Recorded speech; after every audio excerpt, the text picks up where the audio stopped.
मुंबईच्या नेक्सोमध्ये ओव्हरड्रग्ज घेतल्याने 2 तरुणाचा मृत्यू झाला होता आणि या प्रकरणी आता वनराई पोलीस आणि खडकपाडा पोलिसांनी कल्याणमधूनही एकाला ताब्यात घेतले। मी सध्या उभा आहे कल्याणच्या खडकपाडा परिसरात आणि या ठिकाणी मोहन हाइट्स या नावाची ही इमारत आहे। या इमारतीच्या बी विंगमध्ये आपण पाहायला गेलं तर या ठिकाणी हा आरोपी जो आहे तो या ठिकाणी राहत होता।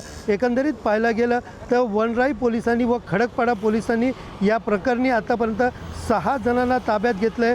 तर काल ज्या पद्धतीने या मोहन हाइट्समध्ये छापा मारत या ठिकाणी आनंद पटेल याला देखील ताब्यात पोलिसांनी घेतलेला आहे। विशेषतः जो आहे पार्टीमध्ये ड्रग्ज पुरवल्याचा आरोप त्याच्यावरती लावण्यात आलेला आणि एकंदरीत पाहायला गेलं तर वनराई पोलीस असतील खडकपाडा पोलीस असतील यांच्याकडनं तपास सुरू केलेला आहे। 11 तारखेला ही पार्टी झाली होती आणि त्या पार्टीमध्ये मोठ्या प्रमाणात ड्रग्ज सप्लाय केल्याचा आरोप जो आहे तो आनंद पटेलवरती आहे। मोहन हाइट्सच्या बी विंगमधील 9व्या माळ्यावर पटेल हा राहत असून सध्या वनराई पोलिसांनी त्याचबरोबर खडकपाडा पोलिसांनी ज्यावेळेला छापा त्याच्या घरी मारला आणि त्याला अटक करण्याचा प्रयत्न केला त्यावेळेला त्यांनी आतून दार बंद केले होते आणि ज्यावेळेला पोलिसांनी दार तोडण्याचा प्रयत्न केला त्यानंतर त्यांनी दार उघडलेत। सध्या तरी पाहिलं तर पोलिसांच्या ताब्यात हा आनंद पटेल असून अजून किती जण हा ड्रग्ज सप्लाय करायचे आणि नेमकं त्यांनी ड्रग्ज कुठून आणलं होतं याचा देखील तपास आता वनराई पोलीस करताना पाहायला मिळत आहे।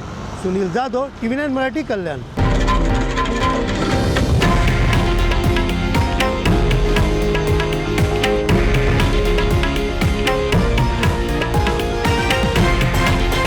हे आहे देशातील नंबर 1 न्यूज नेटवर्क आणि आपण पाहत आहात TV9 मराठी, एकमेव।